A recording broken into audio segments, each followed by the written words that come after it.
The broadcast is now starting. All attendees are in listen-only mode. Good afternoon. Welcome to today's webinar. My name is Tracy Noble with ABB Power Systems, and I will be moderating today's live event. Before we get started, I wanted to go over a few housekeeping items with you. All participant audio will be muted during the event. If you would like to ask a question, please use the question box on the GoToWebinar panel on the right side of your screen. We will answer as many questions as possible at the end of the event. Please ask your question during the presentation so it will be available by the end. Today's webinar is being recorded. A link to the recording will be emailed to you following today's live event. Feel free to forward this link on to people you know would benefit from the presentation. Today's presentation, Introduction to IEC 61850. Our speaker today is Alejandro Schnikowski. Alejandro graduated from Florida International University in Miami with a BS in electrical engineering. During his studies, he conducted research in the field of digital relays and centralization of protection functions within the substation. In 2002, Alejandro joined Bussier Communications, where he engineered, deployed, and tested Ethernet networks. In 2005, he joined ABB, where he has contributed in a variety of roles from application engineering to management. Recently, Alejandro moved with his family to Raleigh, North Carolina to take on his current role as Manager of Application and Support for Substation Automation Products in North America. It's my great pleasure to introduce you to Alejandro Schnikowski. Good afternoon, everybody, and thank you, Tracy. So today's webinar, we're going to talk about IEC 61850, and it's really going to be a brief introduction of the standard. As Tracy indicated, on your GoToWebinar interface, you should have something that's called a question pane, and at any moment, please feel free to enter any questions that you may have. I would have a couple of breaks throughout the presentation, and then at the end, and I will address those questions as they come in, and if we run out of time, I promise I will address your questions via email, since we have your contact information. So today, learning objectives, we're going to talk about the history of IEC 61850, the IEC 61850 standard data model in the substation configuration language, what it is and why it is important. We're going to talk about client server as a protocol. We're going to talk about goose messages as a protocol, and then we're going to talk slightly about sample measure values as a protocol. All three of these, which are part of the IEC 61850 standard. So let's go ahead and get started. So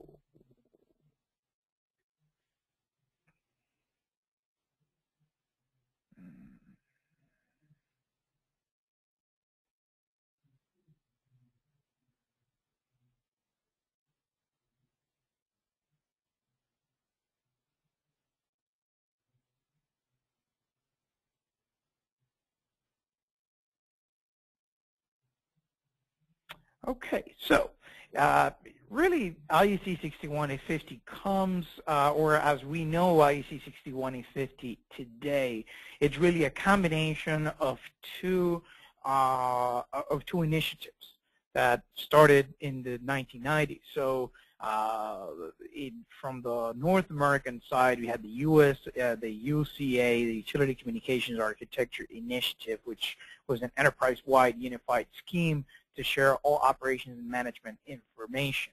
And this was really an initiative that was started right around 1994 by EPRI, where we were seeking a unified and standard and common way of communicating, communications for IEDs inside a substation. At the time, we had multiple different protocols that were being utilized by utilities to gather information out of IEDs or to gather information out of substations. It was then in 1996 where some of these initiatives or some of these objectives were crystallized, and then UCA 1 and then UCA 2.0 emerged as actual communication protocols. When we look at from a European perspective, we have that actually this was again somewhat similar to time frame wise was somewhat similar to the UCA project, where it was towards the middle of the 1990s, where IEC Technical Committee 57 assembled and started working on the IEC 61850 standard to really define what the next generation of communications inside of electrical substations should look like. And really, one of the things to mention here is that up to this point, communications inside of the substation were really being driven by just figuring out an efficient way to exchange information, whereas it is really with these two initiatives where we were not just looking at the exchange of the information, but the context of the information, the documentation of that information, and how that information plays a role into operations and the operation of a substation. And we will see that some of those themes are underlined on what ultimately IEC 61850 became in 2006 with its initial release and substation configuration language and so on.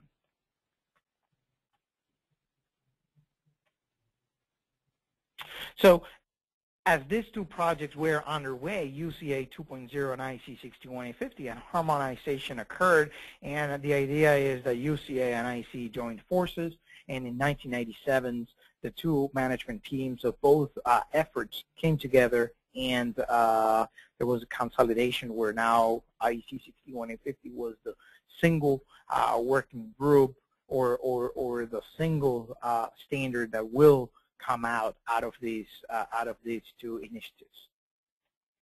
So this is really a true global standard where UCA 2.0 from the ANSI world provided its input. Then from the IEC world, obviously within the context of IEC 61850, this obviously provided significant input. And today IEC 61850 is really it's really managed by Technical Committee 57. And in the case of UCA, the users group continues to be heavily involved in the development of IEC 61850, not only from a standardization perspective, but also writing guidelines and implementation guidelines and so on for certain elements of the standard that need clarification.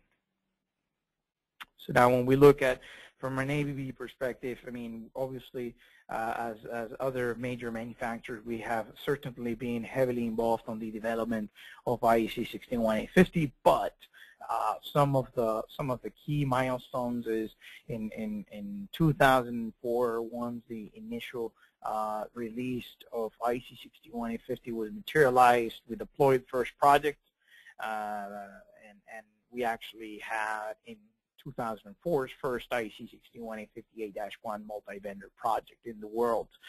2005, we achieved our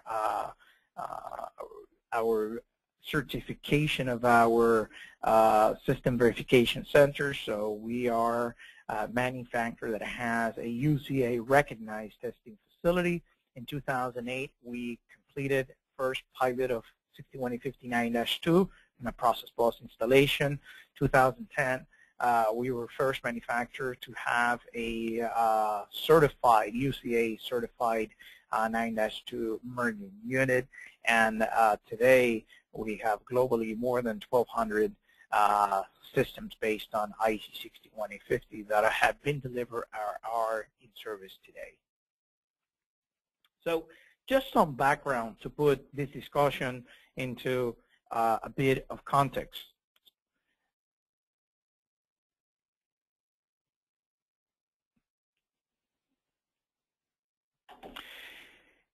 It used to be back in the 1990s, and of course a lot of the substations for the most, there's a significant amount of substations that continue to look in this way, but we had a system where we had a hardwired substation automation system where there was, we had primary equipment, there was copper wire between that there was hardwire between the primary equipment and your IEDs, but then you really had a segregation between what protection was and what control was. So protection relays were connected to the primary equipment for the purposes of opening and closing breakers for protection applications.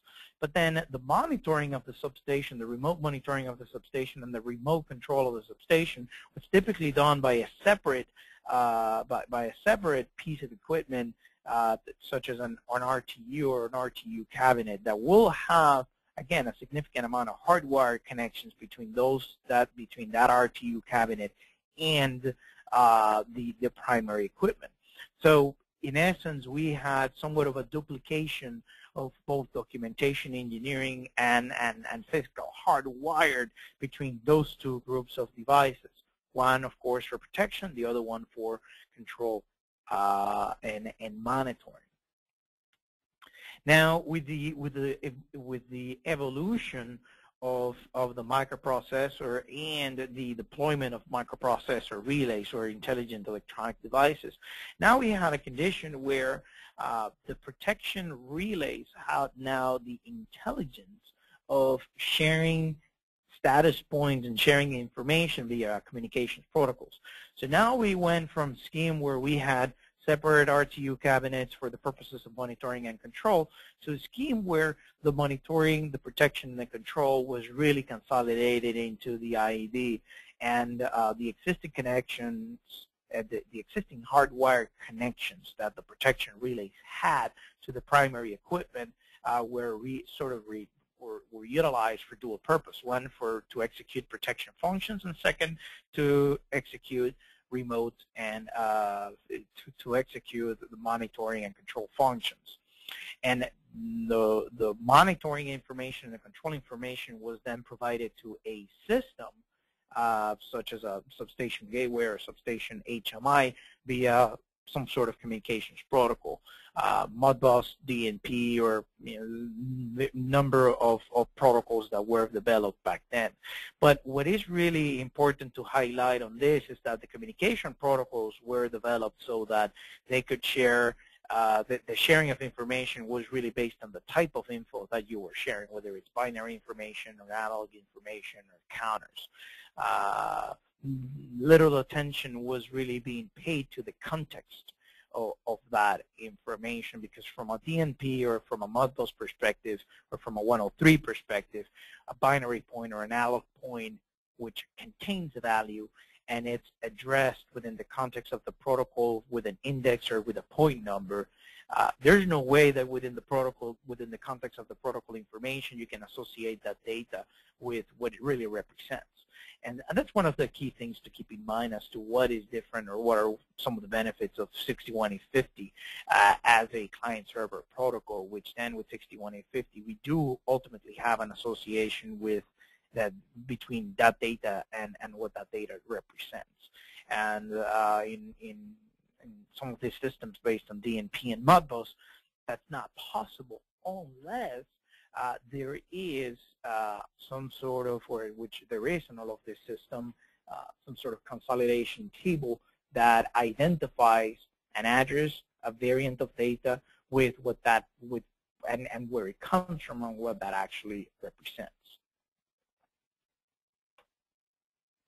When we now look forward into an IEC 61850 system, we really have a few things that are breakthroughs, and one of them, if we just look at this just within the context of a DNP and a Modbus system, the big change and the big breakthrough is that now there is a standard definition of data types in such a way that the integration of devices between different manufacturers is really enabled, and there's a significant reduction of risks when integrating devices from different manufacturers. The second portion where that is also important to highlight is the fact that IEC 61850 presents a standard or the developed a standard way of documenting the protocol information in such a way that its meaning and association to the system is contained within the protocol data, in such a way that I'm not longer looking at register addresses, or I'm looking at analog values or binary values and indexes. I'm actually looking at functions and attributes of those functions that are directly associated with functions or apparatus inside of my substation. So, for example, instead of looking at binary input index 1 to represent the 52A finger of my circuit breaker, I'm actually looking at what's called a logical node and a data attribute associated with that logical node, which represents the position of the breaker. So the interpretation of the data is certainly much more straightforward and intuitive.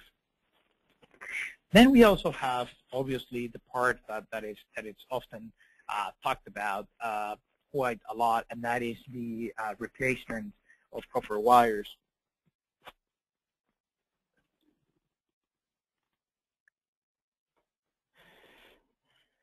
Which is the replacement of copper wires with digital communication messages, and that's what we're going to refer throughout this presentation as the digitization of copper wires, and that's both happening at what the standard defines as the station bus, okay, as well as the process bus, and we'll explain what those two terms means throughout the presentation. But in a nutshell, your station bus is a level where it's a level at where your IDs, your protection control IDs sit, and this is where from a station bus protocol suite you're going to find goose messages, which is a mechanism and a communications protocol that enables high-speed exchange of information between relays or between IDs. And then also you have client-server or MMS protocol, which allows the exchange of information between IDs and a gateway or an HMI for the purposes of monitoring and control.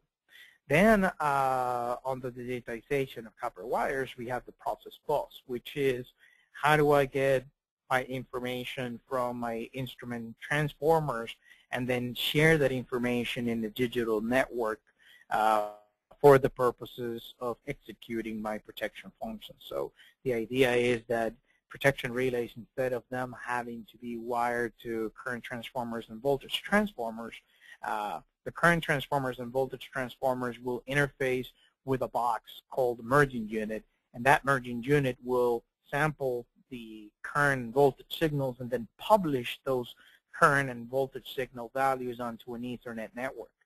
And then relays or IEDs will be able to subscribe to those data streams in such a way that they can then measure current and voltage in a real-time fashion, and then they're able to execute their overcurrent functions, distance functions, differential functions, and so on in a synchronous and high-speed manner.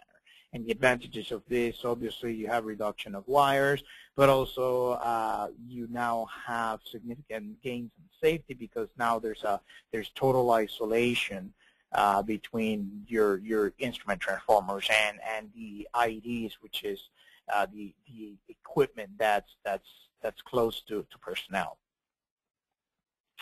The other part that IEC 61850 brings into the table is, outside the definition of all these different communications protocol, is there's been definitions in terms of the characteristics of the hardware, okay, that's put into these systems in such a way that this hardware is ruggedized and it's fit to be inside noisy and noisy environment of a substation, okay?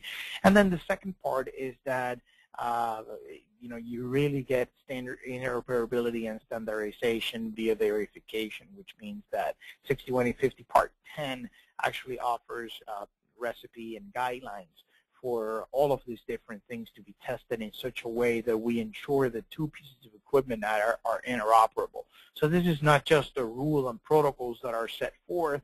This also includes a verification part, which then enables end users to have a high degree of confidence that a piece of equipment is compliant with the standard, another piece of equipment is compliant to the standard. It really reduces the risks of ensuring that these two pieces of equipment will be able to communicate and exchange information between them. The goal of the standards is, number one, you have interoperability, which is the exchange of information between IEDs from several manufacturers, and IEDs use this information for their own functions. So you exchange this information, and then it's also another one of the goals is that you're exchanging that information, but then an IED can use this information to perform a group function.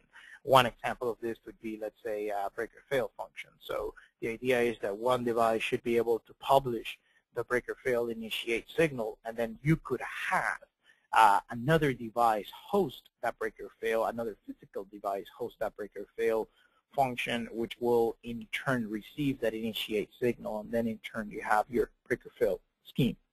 Pre-configuration, which means free allocation of functions to devices, as I just explained, and which could have the capability of supporting any philosophy that the customer has, whether it's centralized or decentralized systems.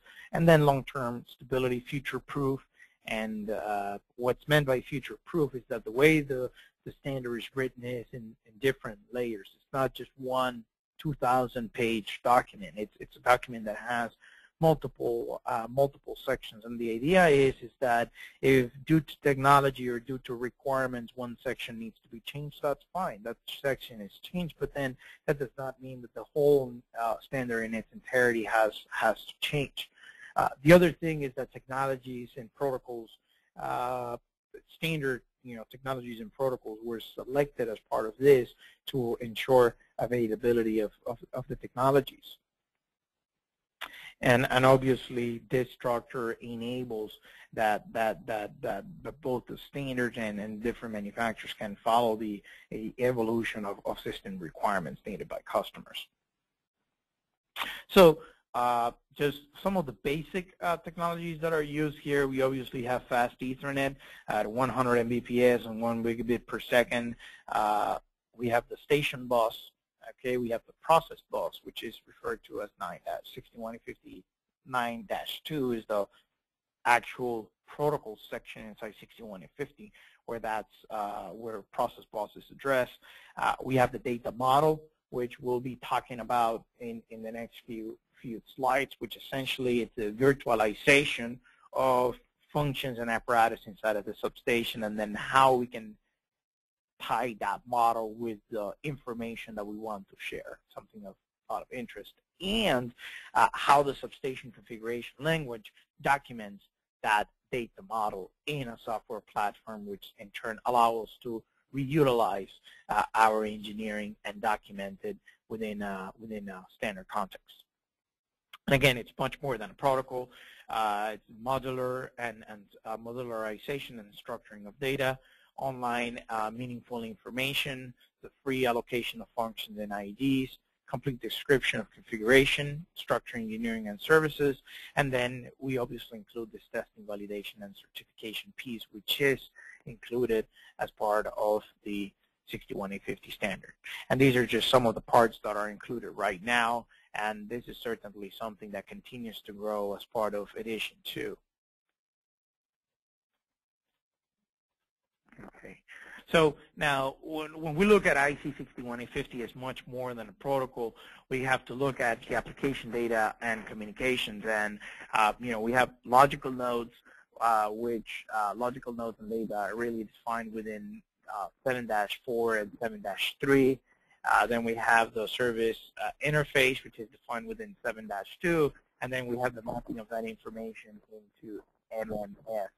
As part of the station bus and the process bus. So the idea is that we have different layers. We have, starting here on the top, we really have a model of information that represents our different functions and equipment that's found inside of the substation. Circuit breakers, for example, overcurrent functions, distance functions.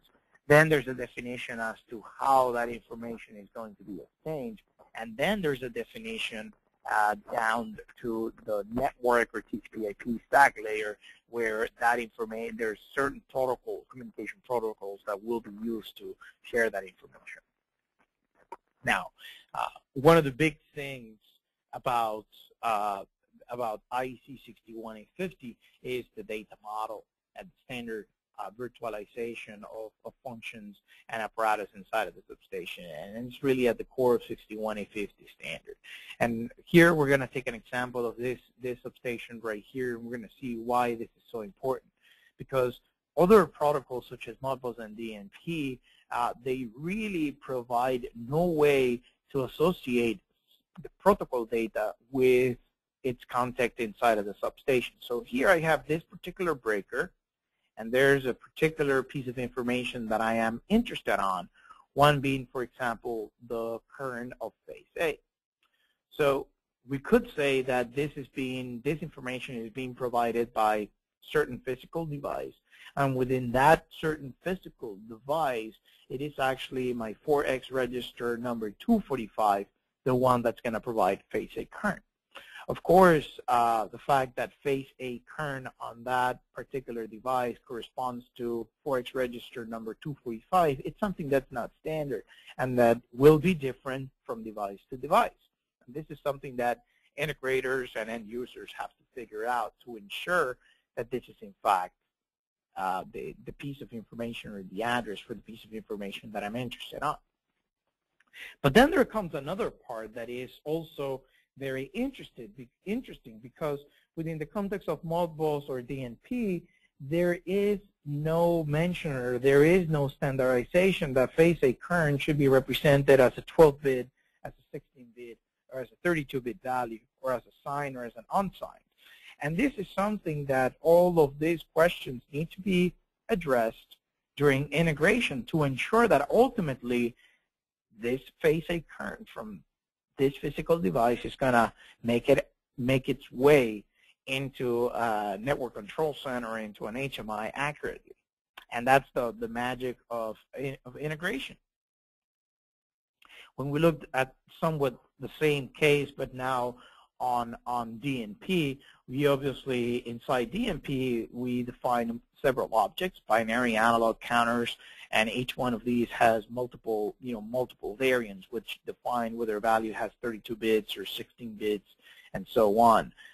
Inside each one of these objects, there's multiple indexes, and but still, we have a case where when we go to a particular device and we're interested on phase A current, we're still looking at a generic object, analog inputs, which could be voltage, it could be current, it could be power.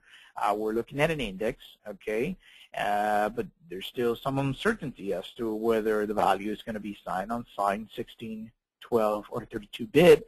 And then you obviously have the uncertainty of whether the value that's going to be reported is either a primary value or secondary value. And again, these are all the questions that need to be addressed during the integration process to ensure that ultimately the consumption of that information, which is either going to be at an HMI, at a substation gateway, or a network control center, it's accurate. And all of these things need to be defined during the integration process. So where does IEC 61850 help? Well, in a nutshell, integration is, it's really the process of gathering information from IDs and presenting it in a way that this information can actually be consumed. And it also is the process of tying the information to the actual application. So, from an operations perspective, I'm not really too concerned that the 52A indication of the breaker corresponds to 0.1 from device 1. I'm just really concerned about the position of the breaker. So wouldn't it be nice to have an information exchange system that will enable just that? And that's really what IEC 61850 provides us with this data model. So now, instead of looking at binary inputs, binary outputs, analog inputs, or registers and indexes, we are actually looking at a protocol addressing definition that's tied to the actual application. So, and that's what really unlocks the concept of the logical node, where in IEC 61850, the way the protocol information is presented is based on pieces of information that are contained within functions or apparatus. And those functions or apparatus are represented in the form of logical nodes. So you have a logical node which represents a function or an apparatus inside of the substation, and then there are data attributes that are contained within that logical node that represent data associated with that function or apparatus. So if we look at my circuit breaker, I have a logical node that's called XCBR, which represents my circuit breaker, and then there's a data attribute that corresponds to the position of my circuit breaker that is called pause. And then we have status value that represents that. And within the context of the standard, it is actually defined that xcbr.pos.stval represents the position of the breaker, and it's actually 2 bits in such a way that I can represent the A and B fingers of my circuit breaker. If we move down to currents or my measurements, I have a logical node that's called MMXU. And then I can see that inside MMXU, for my phase A current, I have MMXU.A.phase A. I have, for phase B current, I have, again, MMXU.A.phase B, and so on. Same thing for C. And then if we want to look at another example, or a protection function example, we have 51P target. Well, 51P for time over current. We have that a logical node called PTOC, protection time over current, that OP for the operation in general, for the general 3-phase indication that will provide me with that target indication. And then if we look at the instantaneous over current, that would be P for protection, IOC, instantaneous over current, the OP, again, the operation in general. So here I'm presenting, this is the naming convention and the data model that it's used to represent information within the context of a substation. By contrast, if we look at this same information in a protocol such as DNP, we're looking at, again, a particular device, a particular device. In the case of 52A, it would be a binary input and then an index number. For the 52B, again, it would be a binary input object and then index number 5, for example. And this, again, unfortunately, is something that could vary from device to device. Whereas this right here, it's really a virtualized model of the information that's contained within that physical device. So that's the beauty of it. If we just dive deeper into our data model, we actually have this representation where, ultimately we have a physical box or a protection relay, which has 61850 capabilities. So ultimately you have a physical device which then contains a logical device, and then that logical device contains logical nodes, which again are small representations or functions and apparatus. Apparatus being circuit breakers, transformers, functions being metering functions or protection functions. And each one of these logical nodes will then contain information associated with that in such a way that there's context to that information so that it's ready for consumption. Within the standard, there's many different logical nodes that have been defined. We have P for protection, we R for protection-related functions such as DFR, auto reclosing, sync check, and so on. C for control-related such as interlocking, switch controller, and so on. So there are many logical nodes that have been defined for substation applications, as well as for wind farms, distributed energy resources, hydro plants, and so on.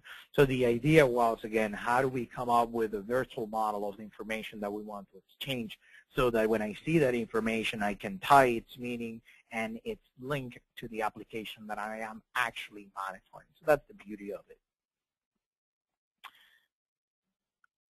Moreover, since now we have this way or this data model, which is all documented in software via substation configuration language, the nice thing about it is that all of this engineering and all of this documentation is in software. But then we're able to create and design tools that allow us to perform engineering of systems based on this naming convention. So thanks to such representation, functions can be allocated to objects within the substation. And here we have the case where if we want to see a particular point of information, like this particular breaker here, I could see my substation, my voltage level, the bay that this is associated with, the device, the physical device that this piece of information is associated with, the logical device that this information came from, the logical node MMXU instance number 1, and then the actual data object and data attribute that's coming, which is my phase, say, amperes.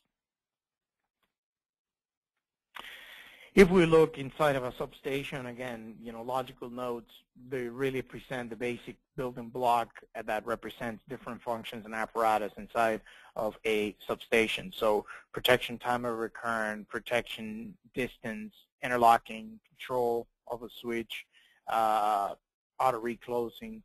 These are all functions that are found inside of our substation.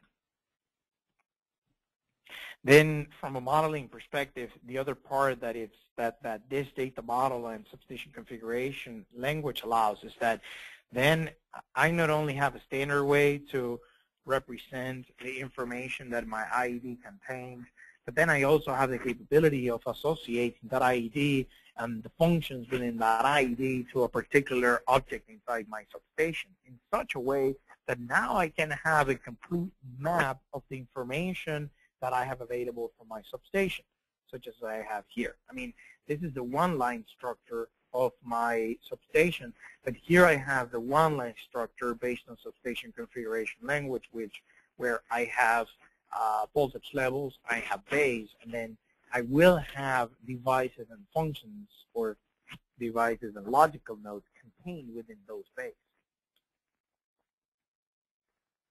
So SCL and modeling in 61850, as I have mentioned, 61850 defines a common language where all compliant manufacturers can exchange information regarding the functions and related data available inside their equipment. And right now, as far as edition 1 is concerned, there's 4 file formats that are present. One is the SSD, which is Substation Specification Description, which is essentially a layout or one line of the substation that includes the different bays and voltage levels that will be included. Then we have an ICD file, which this is known as the IED Capabilities Description. And what this is a file that documents the functionality that's available inside of a device. So in the ANSI world, when we buy a protection relay, we see that it has, let's say, a 51P function, a 50P function, a 51N function, a 50N function. We know that it has metering capability. We know that you can control a breaker with it. Well, that's all very nicely printed on a PDF or on a piece of paper. But the way what 61850 does is that each one of those functions, it's really a logical node. And there is a standard file format that will be able to describe and document the capabilities of that particular device. So instead of looking at 51P, 50P, 51N, 50N, you would see PTOC and then PIOC for your phases and for your ground, and then for your metering function, you would see an MMXU, and then contained within those nodes, there will be the different pieces of information or pieces of data that are relevant to those functions. We have the CID file, which stands for Configured ID Description, and this is actually the individual file of a device that's configured and part of a system.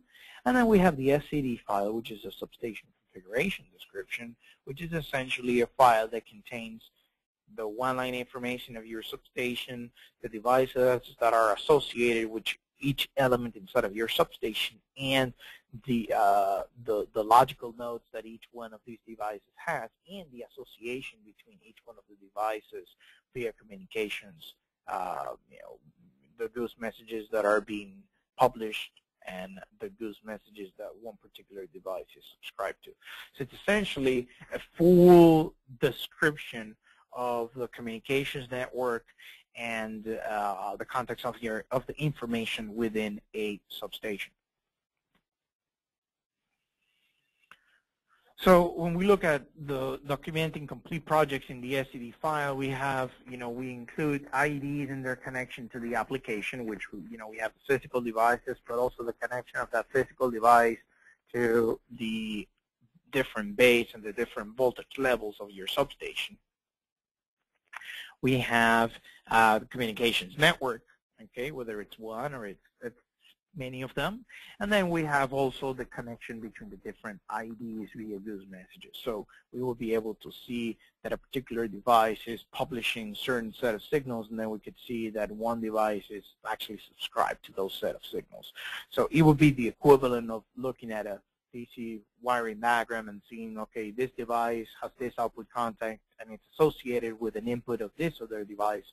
Well, SEL in the form of software allows you to document that, have it ready in the form of an SCD file, and also, all of this is being documented as you actually execute the 61850 engineering. One part that is a big part of IEC 61850 is the encouragement of what's known as the system tool approach, which is an approach where we go ahead and have one tool that will allow us to engineer our 61850 system, whether it's the publication of goose messages, subscription of goose messages, publication of report control blocks to which remote terminal units and gateways can subscribe to, and so on. And the idea is that, let's say that you know that you will have 10 or 20 IDs that will be part of this. Your starting point is defining what the structure of your substation is. Your second point is obtaining ICD or ID capabilities description files from each one of your different manufacturers. You can bring all of that into your system tool. You can assign those devices to the different bays of your substation. You can then go ahead and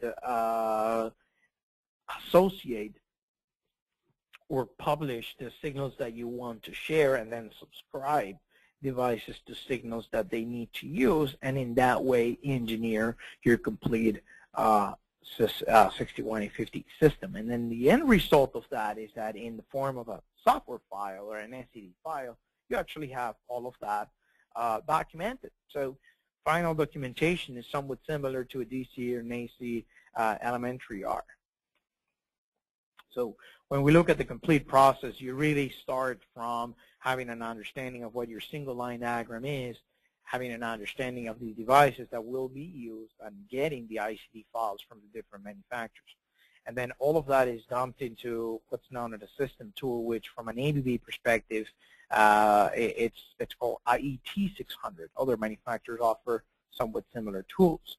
Then the engineering is done, and the outcome of that would be an SCD file, Substation Configuration Description file. And then we can go into the individual tools from each manufacturer to actually download that information to the relay. So in the case of ABB, that would be PCM 600, but let's say in the case of Schweitzer, that would be it would be Architect.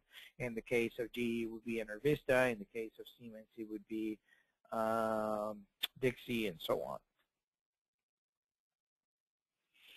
So what are some of the parts of substation configuration language? Well, we see that we have a description of the individual IEDs, and here we're showing 3 relays, okay?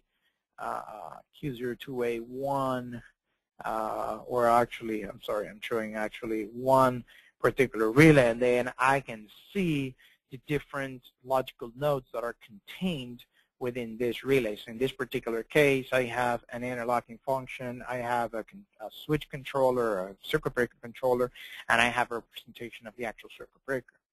So this is just an individual layout of what is the information contained within a particular physical box. Then I have my substation layout, which this is substation AA1. I have two voltage levels, D1 and J1, and then I have multiple bays in here. And then I have an association between my physical IDs and those bays in such a way that I could see, okay, this is my substation, this is voltage, this voltage level, this particular bay, this IED, and then I can see the information contained within that IED. So now, when we look into one of the first protocols that we'll talk as part of 61850, we have client-server. And with client-server protocol, it's part of 61858-1 or part of the station bus. And this is really a protocol that allows us to get information from relays to meters for the purposes of monitoring and control. So this would be an HMI or a gateway that would go ahead and fetch information from your IED so that it can be centralized, or it could be, presented in the form of an HMI, for example. So you have significantly higher resolution of information because now we not only have higher transmission speeds, but we also have a standard way of modeling this information. So now the information that we're providing to these HMIs and substation and data concentrators has a context to it. So the processing of integration is much simpler. And then there's the part where there's lower integration costs because there's a reduction of the risks because of the standard naming convention, standard data types that are used throughout 61850, and then the engineering process or the integration process really becomes quite facilitated by the fact that we're not manually adding points inside of a data concentrator and adding individual addresses. We're actually adding to our data concentrator an SEL file that includes the capability of my device. We assign an IP address, and now my data concentrator knows what to look for.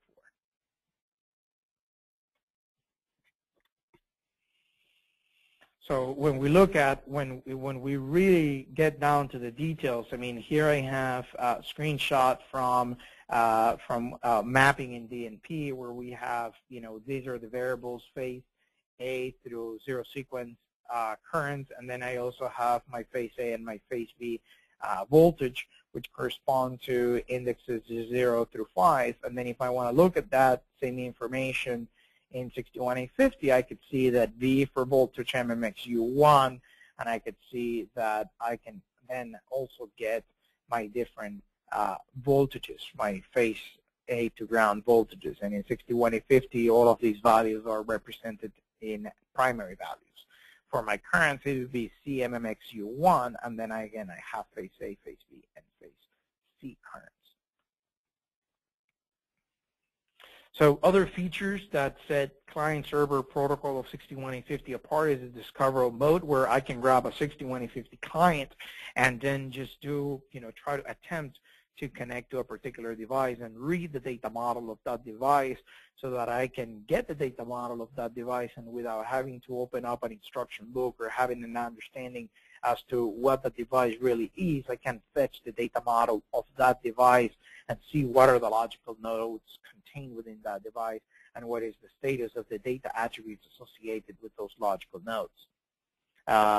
We could also browse a device and see, open up the data model and actually browse the different values that are contained within my device. And then we have multiple reporting structures of the information, one being browse, one being cyclic reporting, where the IED will send information every so often. We have the capability of keeping buffer reports, where we actually buffer the information, and then we have unbuffered reports. And then the IED there could be multiple clients subscribed to these IEDs. So right now, I think it's a good breaking point for me to take on some questions.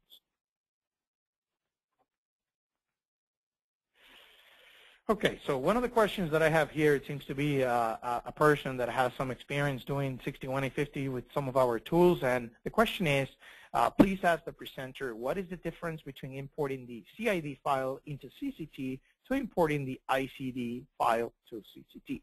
And CCT is an engineering tool, a 6150 engineering tool that ABB provides. And the difference is when you look at an ICD file is what the standard refers to as a template file, which means that it doesn't have a name, so the ID name attribute is empty, description is empty. Okay, well actually ID name is set to template, so you would need, since the ID name needs to be unique within within a 6150 system, you would need to set that up. The second thing is there's no IP address set on it, you need to set that up. The second thing is by default there's no data set, there's no report control blocks, there's no goose control blocks defined in an ICD file. All an ICD file is just a representation of the physical device, logical device, and logical nodes that are inside that. In the case of a CID file, you have that, but then there may be an ID name already defined, there may be an IP address already defined, there may be some data sets and some report control blocks that are already defined. So if you start from scratch on an ABB relay inside PCM 600 and you export the CID file, you should expect to see some standardly defined data sets and report control blocks that we predefine for ease of engineering. But if you were to export the ICD file, none of that information will be contained. So I hope that answers the question. There's other manufacturers, like for example GE. They really, from EnerVista, you can only export an ICD file when you start your engineering process. So then again, you have to make sure that you set your ID name. You have to make sure that you set your IP address. We have another question here that says, does ABB have a relay which both optical and standard CTs can be integrated in conjunction with one another? Yes, in the sense that some of our optical CTs, if the optical CTs are integrated with a merging unit, and the output of that merging unit is via 9.2, the 670 series of relays has the capability of both getting current and voltage information through conventional analog, hardwire analog inputs, but also we can get the information through the Ethernet port via 9-2.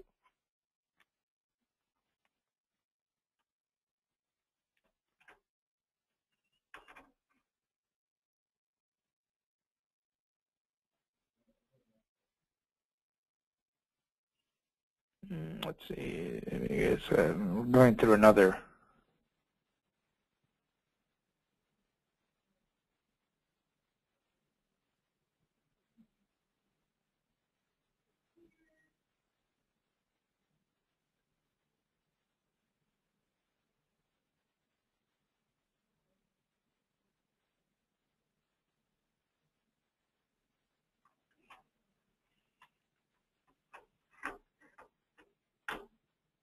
Okay, so I have some points here, I mean, that want to be addressed.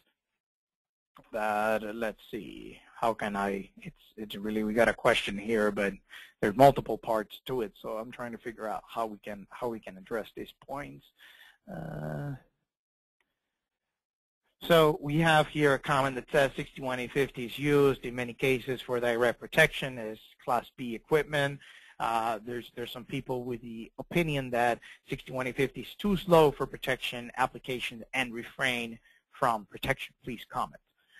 That's a very good observation. So what 61850 defines from, if we now talk about goose messages, if we really look at the performance of goose messages, is really the equivalent of what the travel time of an output contact would be inside of a relay, which means that a goose message does not account, or 61850 defines the performance class for goose messages where we define a travel time of 3 milliseconds. from publishing to receiving of that particular message. That obviously does not account the amount of time that it would take the function that drives that goose message to send it. So the way I explain this is inside of a microprocessor relay. Let's say that you're testing an overcurrent function. Once the overcurrent function makes the decision to trip, it typically sort of puts a 1 on the output contact, and that would be the equivalent of those 3 milliseconds. That's when the clock would start for 3 milliseconds. And if we compare that to conventional inputs and outputs, I mean, in a conventional output contact, the travel time of a typical ice cube relay, it's anywhere between quarter of a cycle to half a cycle in a 60 hertz system. And then on top of that, due to transients inside substations, the relay that's going to be associated with that output contact as an input typically has a debounce time of about a quarter of a cycle.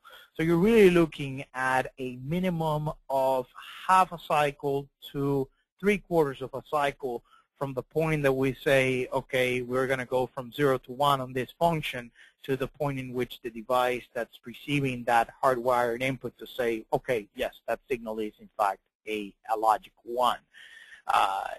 In 61850, that association inside a substation happens within 3 milliseconds, taking into consideration the network travel time. So it's 100% comparable to what hardwired connections are. And these days there's hundreds, if not thousands, of systems already in place that have shown that this association is reliable and it's sufficiently fast for this type of application. But of course, it takes time. Now, if 3 milliseconds is too slow, then maybe we're probably comparing this to travel time of solid-state output contacts, which then in turn take microseconds. And obviously, that's not that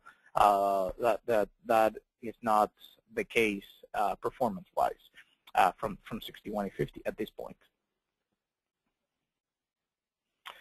We have a question here about PRP, HSR, and how it compares to RSTP.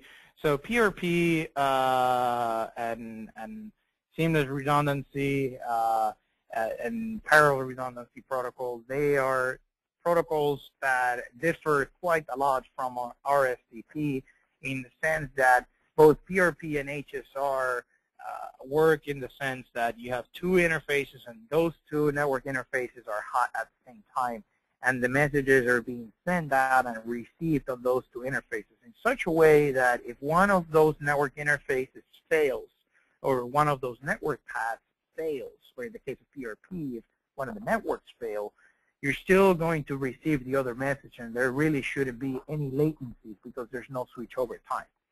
What RSTP does is, if you have, it really tries to provide at a network level an alternative path.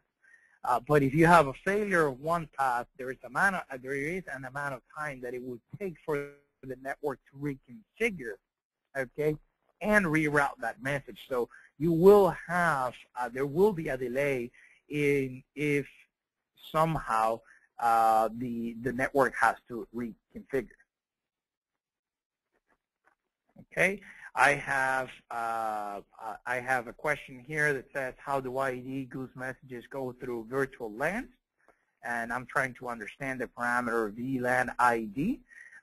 That's an excellent question. As part of the goose control block, there is a parameter that's called virtual LAN, and it's kind of hard to explain it within the framework of the time that we have for the webinar. But the key here to understand is that goose messages are multicast messages, which means that if you connect one IED to one switch and there's no VLAN set up, that traffic will resonate or will be multicasted to all of the ports in that switch. And then if you connect that switch to other switches and now you have a network, that message, will be heard, if we want to put it in those terms, throughout the network. By setting up VLANs, now you are able to actually segregate or segment that traffic to a set amount of ports. So for purposes of either privacy or for the purposes of saving bandwidth or segmenting traffic, if you only have 2 or 3 devices that are going to share a set of information, you could set up a VLAN and then program your switch to tag those ports to that particular VLAN. Then that goose message or that multicast message will only be heard within the ports that are subscribed or that are part of that VLAN. So let's say you have a 24-port switch and there's no VLAN set up.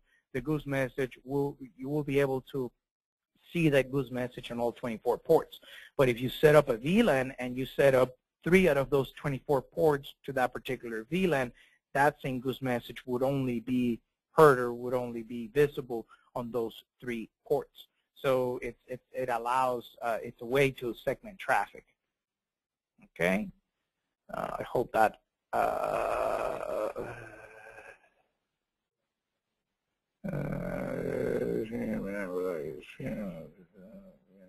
so.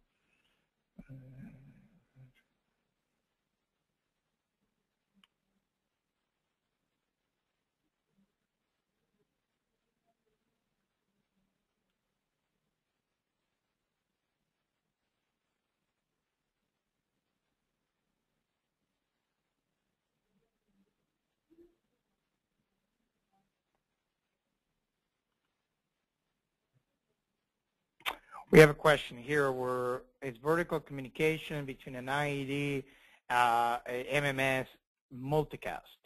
No, I mean MMS. It's a 7-layer protocol, which means that it's a TCP/IP based protocol, and it is not multicast. Okay, it is actually would go from one IP address to the IP address that it is selected. Whereas in the case of goose messages, it's not a TCP/IP protocol. It's actually an Ethernet or layer 2 protocol in that sense.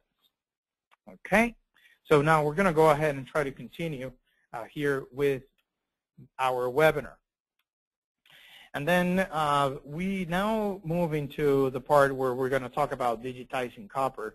And this is via our goose messages and sample measure values, where thanks to Ethernet technology and previously mentioned data model, we're now able to replace some of our copper wires, binary signals, and some counter information via goose messages, and then analog signals from our current transformers via sample measure values in the process bus.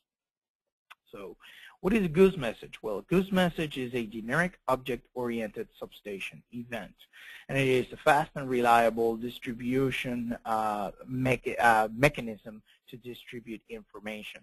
So status points such as position of breakers, trip signals, pickup signals, alarms, and then in the case of analogs, it could be counter values, or let's say position of a tap changer, for example. Performance, it is deemed that for the highest performance class, type 1A, class P2 and P3, these messages should be published and received within 3 milliseconds.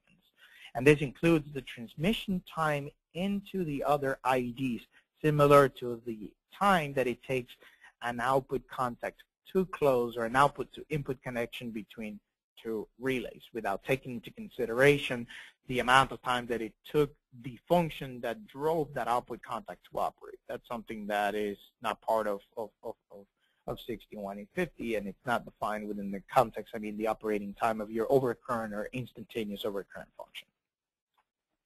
So in simple terms, goose messages are based on change events, which means that goose messages are really sent once the data that's contained within my goose message changes event, either from 0 to 1 or 1 to 0. In the case of a counter, when the counter is updated, there is also something what sometimes is referred to as a heartbeat, or a cyclic message that's sent out every so often, so that the 2 devices that are subscribed to a particular ghost message can confirm that the association is still present. So this is a great feature, because this way, if for whatever reason the association between the 2 devices is lost, at least there's a way to indicate that such association has been broken for whatever reason.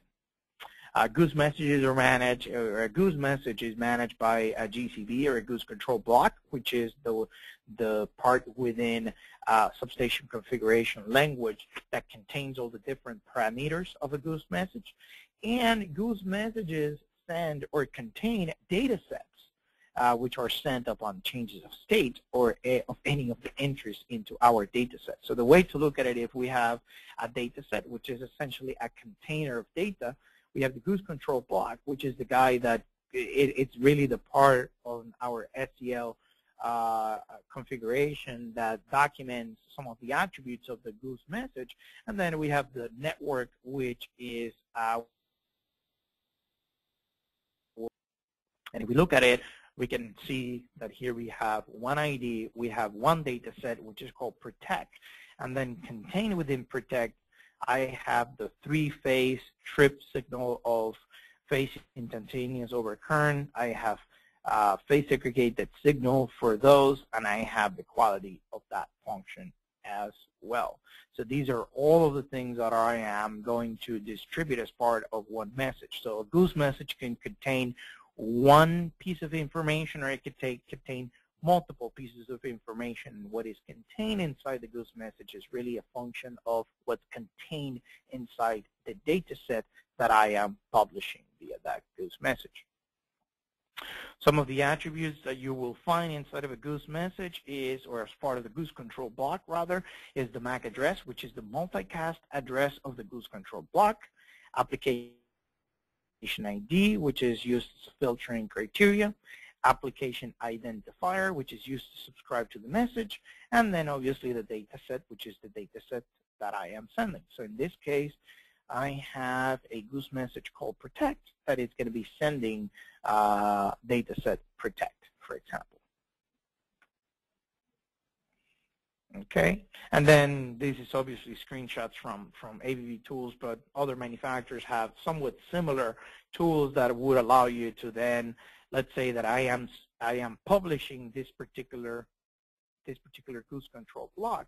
I should then have an option to subscribe other IDs that are inside my network. And what's been used as applications? Well, there's obviously many different applications that can be used. I mean, anything that today we're using copper wires to share information from one device to the other, it's candidate for a goose message. So one of the very popular applications is the high-speed bus fault protection schemes, where if a fault occurs downstream of a feeder breaker, this particular device will send a blocking signal to the overcurrent element of this particular breaker. If the fault is in the bus, obviously in the case of a radial system, none of these breakers will pick up, and then in that case the incoming into this bus will not receive a blocking signal in such a way that we can do a very inexpensive bus protection scheme that way. That's one sample application. Breaker failure, of course, one that requires exchange of information from one device onto the other. Digital fault recording in the case that a DFR or a station DFR is in use. Transfer schemes is another one. Reclosing and multi-breaker arrangements where you may have protection and control segregated into multiple devices. So maybe the reclosing initiate signal can be published from the protection box, and the reclosing IED can subscribe to that information, and so on. If we look into what the process bus is here we have a view of the station level, my panel, and then the connection of that panel and the devices within that panel, and the process level or the primary equipment level. And today, both tripping current transformers and voltage transformers are transferred over to our relay panels via hardwire connections. And the idea is that in a process bus element, what we will have is instrument transformers, okay, which could be non-conventional or conventional. We would have an MU or a merging unit which will sample the information from the voltage transformers and current transformers, and then that information will be published. And obviously, there's multiple advantages to that because now we only have one device that represents a burden to that particular instrument transformer, but then it doesn't really matter whether I have one relay or multiple relays subscribed to that information. So you can have more devices utilizing the same information without having to have additional instrument transformers. In the case of CTs, you will not need additional cores because the load onto the CT is still the same. It's just the merging unit. So there may be some potential savings there. You obviously have reduced trenching and wiring costs. And then a big one is safety. Now you have significant isolation because the merging unit will be embedded inside the circuit breaker, their primary apparatus. But then the connection out there into your protection and control panel would be fiber optics. So what is the process bus? Well, I give an explanation, but process bus is a communication network at the process level and also connecting the process to the bay level. 61A59-2 describes the transmissions of sample analog values over Ethernet, and this is the protocol, okay, that's used to share this information. Sample analog values or sample measure values are transferred in the form of multicast messages as well. And then the receiving IDs decide whether to use the data or not based on filtering criteria such as the SMB ID and so on. There's multiple parameters that can be set. Now, obviously, if we have voltage signals and current signals, those signals or signals coming from different merging units, they need to be synchronized, okay? And that is done, obviously, via centralized time reference via either GPS, PPS, or in the future via IEEE 1588. Now, one of the things that happened when 61A59-2 was released is that it defined the protocol, it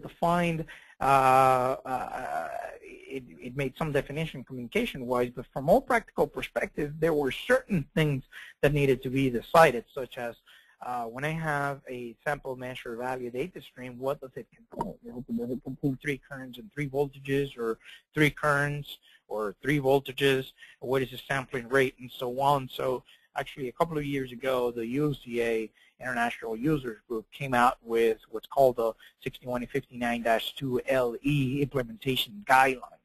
And among others, there's definitions in terms of the fact that a sample measure value data stream is going to contain 4 currents and 4 voltages. That's A, B, and C, and neutral for both voltages and currents.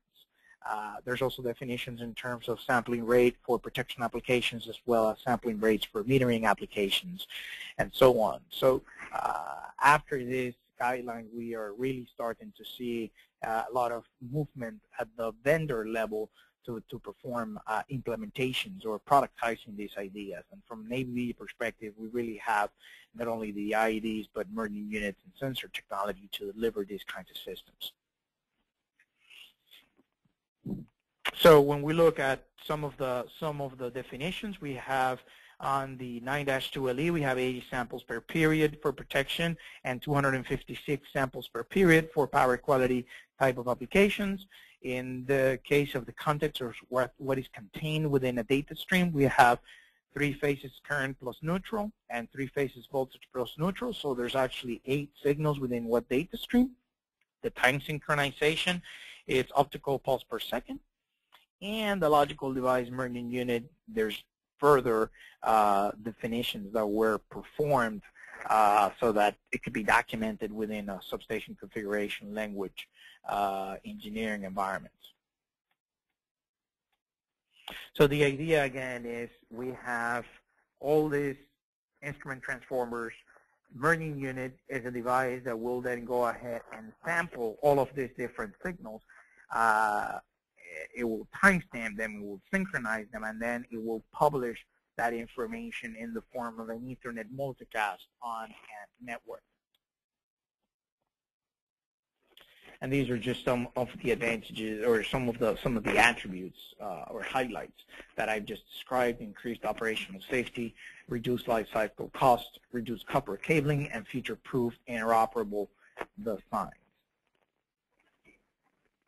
And when we look at testing and maintenance, there's significant impact on protection and control testing, because now we can obviously go ahead, and this is technology that's already available from all major testbed manufacturers, which they have 9-2 LE simulators that can inject into a network this sample measure values information, and testing of the devices can be performed in these ways in a digital manner.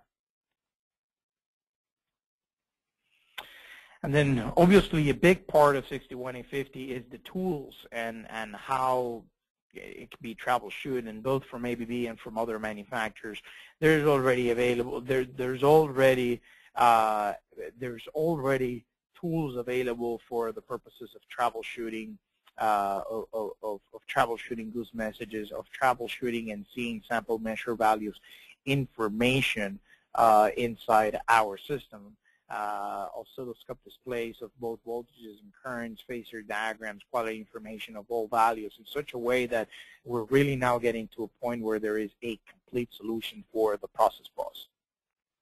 Now, let's talk real quick about reliability of the network. And first thing that needs to be done is, from a 61850 engineering perspective, basic standpoint, there's definitely needs to be a network infrastructure defined. And this is definitely depending, or it's based on the application and the criticality of your goose messages. And it also needs to be highlighted that the engineering of the network infrastructure now really becomes part of the network, the protection and control team, because goose messages are now being used for protection applications. So first and foremost, the equipment, the physical hardware needs to meet some basic reliability and quality standards similar to those that microprocessor relays comply to. And this is something that's part of 61850-3, which defines certain hardware requirements for the equipment. So that's good. But then the other part is redundancy of path or availability or redundancy of path for the information to flow. And this is where a PRP or parallel redundancy protocol comes into play, where we essentially have now a system that has you essentially are replicating. You have two networks connected, and you have devices with two network interfaces, with each network interface attached to one separate network in such a way that if you have a failure on a fiber or a switch on one network, you're still ensuring that there is no latency on the receival or the publishing of one of the desired network, so desired messages. So this is the part that's very, very important, where we're ensuring zero delay or zero switchover time in the event of a network failure. And this is one thing that has been, since the introduction of the standard, since it's based on Ethernet, has always been discussed. I mean, how can we ensure the availability and essentially the how can we ensure the reliability of the Ethernet network? And this is one of the ways that this is now being done, where you have two active ports, you have two paths, two hot paths, and there's really no switchover time. If something happens with one network, it does not affect the other network. And obviously the advantages: you have no recovery time, there's no messages lost, there's network redundancy, you have a network A and a network B. IEDs are not active part of the network, and these are redundancy principles. Both PRP and HSR are standards that will be part of the 61850 Edition 2 standard. So just as for my conclusions, and then we'll try to answer a few questions. Time for meeting. Market requirements for some time have definitely been driving cost reduction in design, construction, and operation, improve reliability of the power system and safety, safeguarding of investments, a global open standard, and a standard that should be future-proof, providing long-term stability, interoperability between IDs from different vendors, and something that fit all types and sizes of substations and architectures. And that's what IEC 61850 and from an ABB perspective, the Reliant and the tool set around our Reliant product family brings to the table. Reliant think beyond the box, designed to seamlessly consolidate functions. Reliant relays are smarter, more flexible, more adaptable, easy to integrate with an extensive function library. The Reliant family of protection and control delivers advanced functionality and improved performance. And today we have the 670 series for high-end transmission applications. We have the 650 series for sub-transmission applications, 620 for recloser control today, and the 615 series of relays for distribution applications. So thank you very much for your participation and for tuning in, and now I'm going to try to answer some questions.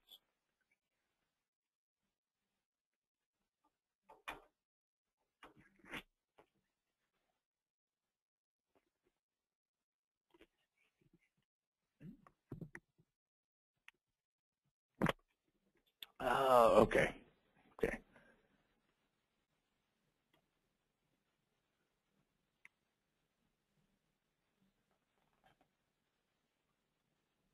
So we have a question here where how is 6150 being implemented to accommodate protection redundancy requirements for FERC standards?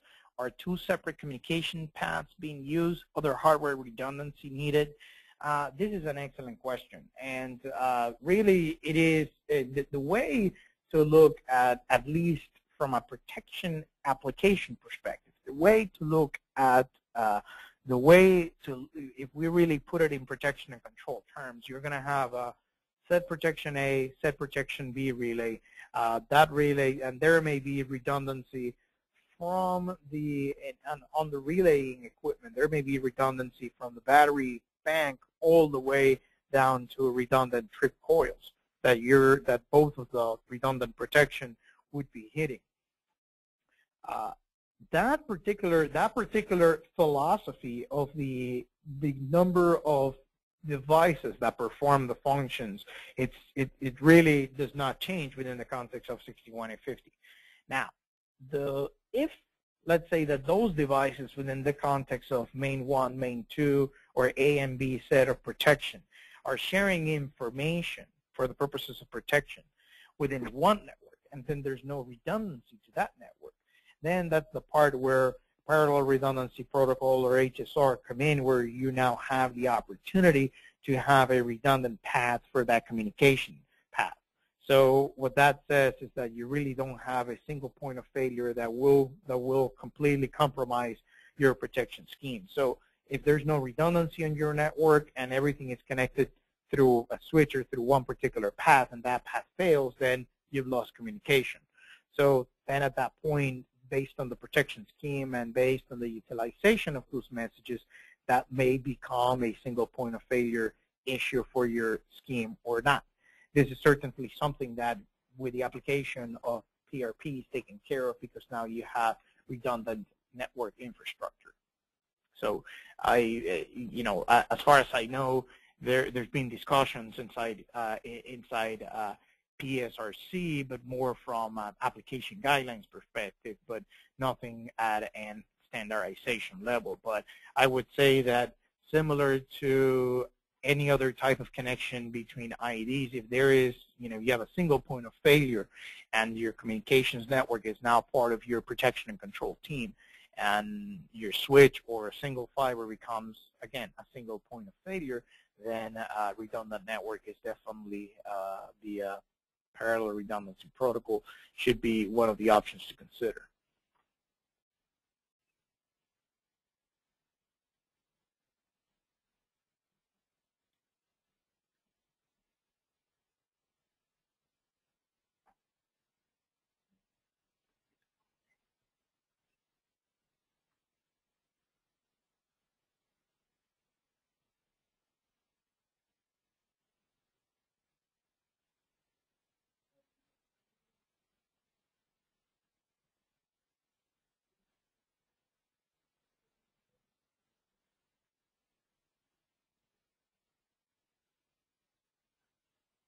I'm sorry, I'm just going through the questions, trying to read some of these questions here.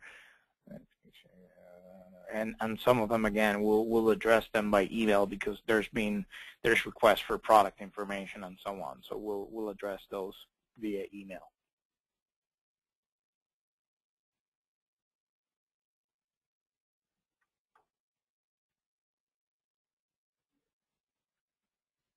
Okay.